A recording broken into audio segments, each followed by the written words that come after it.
Herkese merhaba arkadaşlar, kanalımıza hoş geldiniz. Mert Ramazan Demir tatil için Birleşik Krallık'a gitti.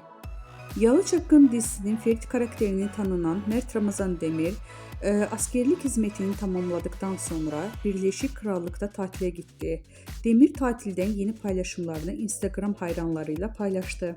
Ekranların en sevilen dizilerinden biri olan Yalı Çapkın dizisinde Ferit karakterini büyük bir hayran kitlesi kazanan Mert Ramazan Demir, geçtiğimiz aylarda vatan görevini yerine getirmek için Hatay İskenderun'a gitmişti.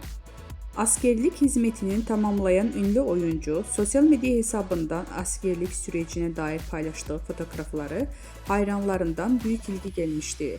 Yemin töreninde paylaşılan karelerde oldukça dikkat çekmişti.